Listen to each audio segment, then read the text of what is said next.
O lugar que é bom pra mim é onde eu quiser estar. A estrela ainda brilha, ela é quem vai me guiar. Ser guerreira é minha sina, batalhando pra vencer. Tenho voz pra ser ouvida, tenho sonhos pra viver. Não vão mais conseguir me anular, me calar. Ninguém vai me impedir de cantar e lutar. Seja em casa, no campo, na rua ou na praça, chega de mordaça, agora eu vou falar. Porque eu sou mulher pra fazer acontecer. Eu sou uma delas, são elas por elas, ocupando os espaços de poder. Porque eu sou mulher pra fazer acontecer. Eu sou uma delas, são elas por elas, ocupando os espaços de poder.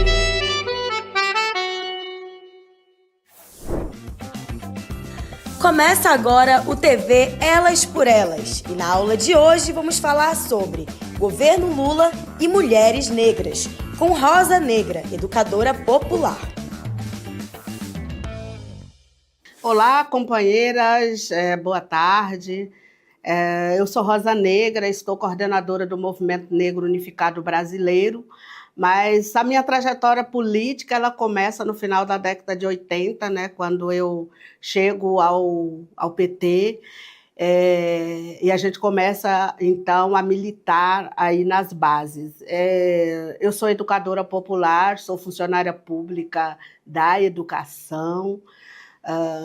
Começo na militância também, no final da década de 80, na militância do Movimento Negro, no antigo Grucom, e de lá para cá a gente vem trabalhando tanto a base da educação quanto a base do Movimento Negro. Hoje eu estou secretária de Gênero e Etnia do Sintero e secretária de Combate ao Racismo da CUT Rondônia. Eu sou de Rondônia, mas meus pais migraram, né, do Paraná para Rondônia. Eu tinha 9 anos, essa terra que me acolheu e marcada também por muitas contradições. Hoje eu estou no Conselhão, né, no Conselhão da República, né, o Conselhão do Lula, que a gente chama. Então, amanhã nós temos uma reunião pela manhã, o Conselhão tem produzido muito, né? Tem muitos projetos, várias comissões. Eu estou na comissão de desigualdades, né? Então, essa comissão tem feito um grande trabalho. Na última reunião, a gente entregou e assinou um projeto, né?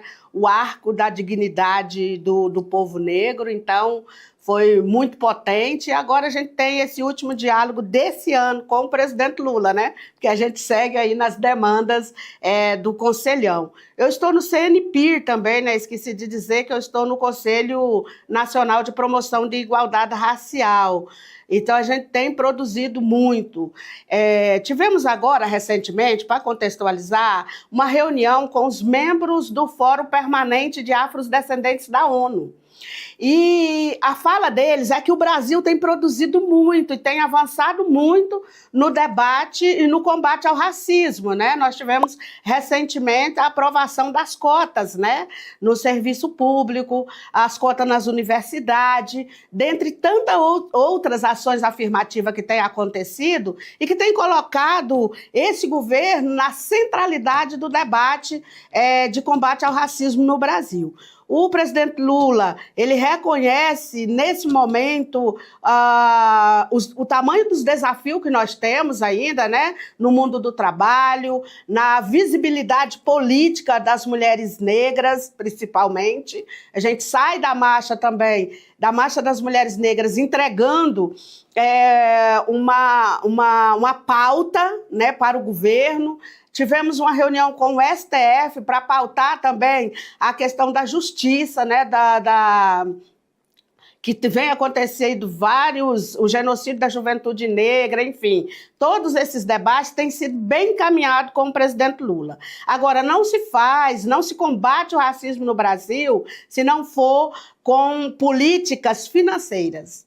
E aí o presidente tem trazido para esse debate e para a centralidade o investimento. Então, acho que isso faz toda a diferença para nós, né, enquanto mulheres, mães, mulheres negras, principalmente.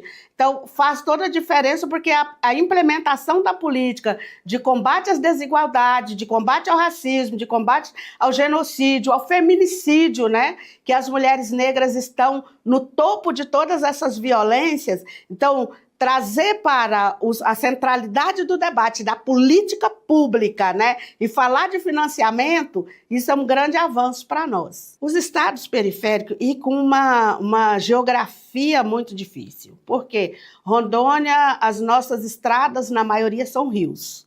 Nós temos as comunidades ribeirinhas, então nós temos mulheres extrativistas, mulheres das águas, pescadoras, as mulheres da floresta. Então, alcançar todas essas mulheres e que sofrem violência, né? Nós somos 68% da população de Rondônia de pretos e pardos.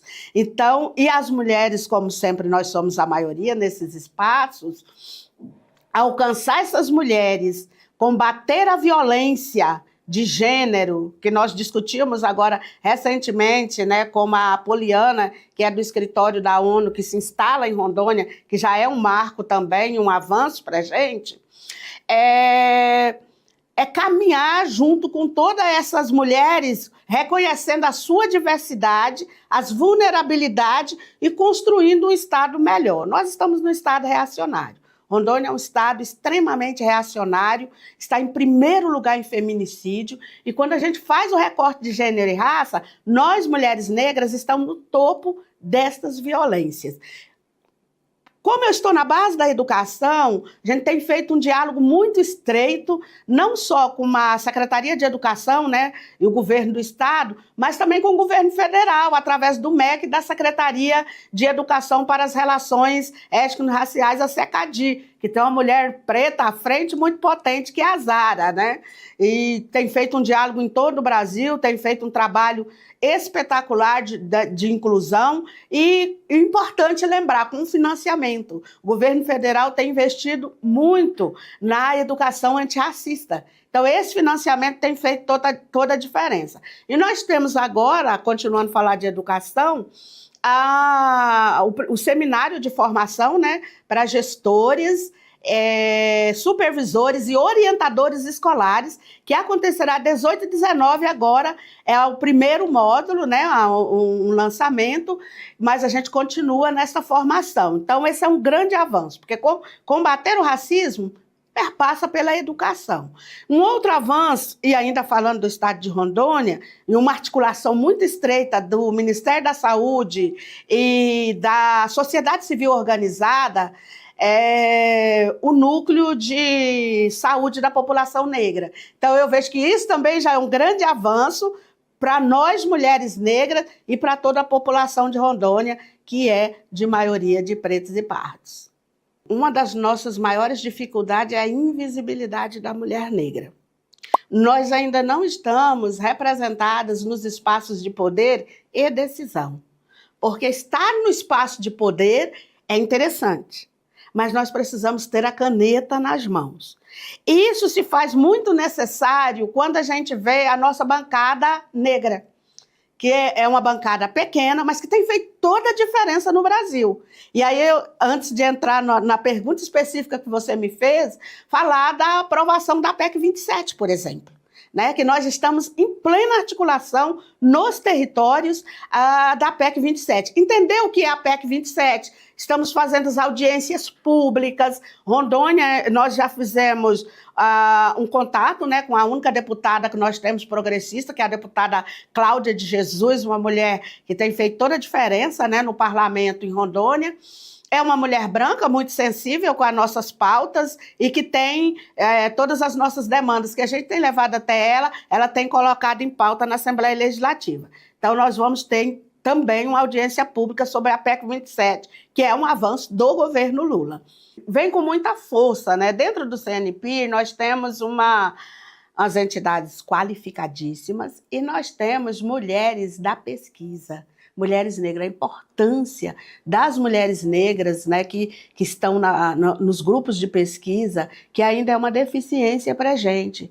Muitas pessoas nos pesquisaram, falaram de nós sem nós. Então, hoje as mulheres negras estão muito bem representadas, ainda que em minorias, mas essas mulheres que estão nas universidades e nos grupos de pesquisa têm feito toda a diferença. E dentro do CNP, nós temos algumas pesquisadoras muito potentes. A gente já fez o nosso planejamento agora para 2026, nós já fizemos o planejamento, saímos do dia da reunião do CNP, da Marcha das Mulheres Negras, já fazendo o planejamento do CNP, e tem algumas mulheres, principalmente as mulheres do Norte, têm sofrido muito, primeiro com a violência, com a invisibilidade política e até mesmo nos nossos espaços universitários. Então, ter essas mulheres dentro do CNP, que são multiplicadoras do conhecimento e que também estão fazendo outras lideranças muito potentes. Nós vimos isso na Marcha das Mulheres Negras, uma juventude muito potente que vieram para essa marcha, mas que ajudaram a construir no território. A marcha, ela alcançou mais de 1 milhão de mulheres entre formação e nós continuamos marchando nesta formação. Então, ter essas lideranças dentro do CNP e em outros espaços, como no Conselhão da República, faz toda a diferença, porque nós estamos diretamente ligados com a nossa juventude que está lá na ponta. Então, possivelmente, e eu estou muito otimista, que vem aí muitas lideranças potentes do movimento negro, principalmente as mulheres negras que entenderam seu papel nessa sociedade e que sempre pautaram as políticas públicas desse país. As mulheres negras, em 2015, marcharam por democracia e contra a violência, né? E de 2015 até 2025, nós temos vários marcos legais que aconteceram aí com os desdobramentos da política e essa pauta que as mulheres negras vêm pautando em todo o Brasil. Ainda que estamos chorando os nossos filhos mortos, que o genocídio da juventude negra tem sido o nosso gargalo nesse país, e aí nós precisamos falar de segurança pública, né, da formação desses entes, desses agentes que estão nas ruas, e né, em suas abordagens policiais, que são tão letais ainda, né? E o Lula falou muito sobre isso agora, no Novembro Negro, que os estados se comprometam com a vida. Rio de Janeiro, São Paulo, Rondônia tem sido um estado que tem, assim, matado a nossa juventude. Então, nós precisamos que esses policiais, e aí a violência policial, ela passa pela cor da pele. Atiram primeiro e perguntam depois.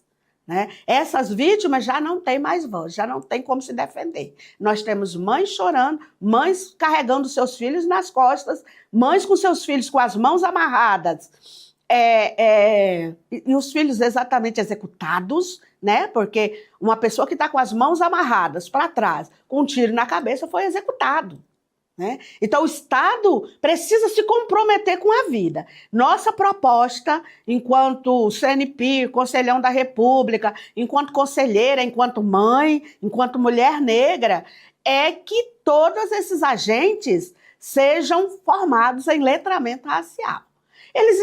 A polícia ela está preparada para fazer abordagens não letais. Né? E não é o que nós temos visto nesse país. Então, a pauta das mulheres negras é pela vida. Que as nossas famílias, nossos filhos vivam. Né? Que a justiça ela seja feita, mas ela seja para todas, todos e todes. E não só para uma raça ou só para um público privilegiado que a gente tem nesse país. Então, nós estamos falando disso. A pauta das mulheres negras é essa, além da educação, saúde, segurança pública e a cultura também, né? Porque a gente tem tido aí marcos legais da cultura muito bom. E aí a gente tem que falar que nós temos mulheres, e o governo Lula foi muito assertivo, está sendo assertivo, né? Dessas mulheres estar nesses espaços, porque faz toda a diferença, né? Então nós temos ministra potente demais, com conhecimento extraordinário, com um trabalho gigantesco pelo país, que tem dado um retorno muito positivo para nós, e a gente está assim, muito, muito feliz. A gente tem desafios, são muitos, né? Nós ainda temos os desafios geográficos no país, alcançar essas comunidades periféricas, não só com as ações policiais, mas com a prevenção, né? E aí, nesses espaços, precisa chegar a educação, a saúde, a cultura, precisa chegar com muita potência. Então, acho que o nosso maior desafio, os nossos maiores desafios têm sido alcançar essas comunidades periféricas. Ainda que nós temos políticas públicas de inclusão, nós temos as 3 esferas de governo. E as 3 esferas de governo, que é o governo federal fazendo sua parte. Mas nós precisamos que o Estado também faça a sua parte. Nós precisamos que os municípios também façam sua parte, para que essas comunidades realmente sejam alcançadas. Porque onde a política pública de educação não chega, o traficante chega, né? Onde não chega a política pública do trabalho, o miliciano chega. Onde não chega a política pública de acolhimento e de proteção à criança e adolescente, a prostituição infantil chega. Então é disso que nós estamos falando, que as 3 esferas de governo se comprometam, porque o governo federal tem feito investimentos gigantescos nos estados e municípios. Mas nós queremos ver essa política de estado e do município chegar na ponta. E aí, para isso, a gente precisa de uma força articulada das 3 esferas de governo, com disposição e vontade política para alcançar essas comunidades periféricas e mais vulnerabilizadas. Hoje a aula foi sobre Governo Lula e Mulheres Negras, com Rosa Negra, educadora popular.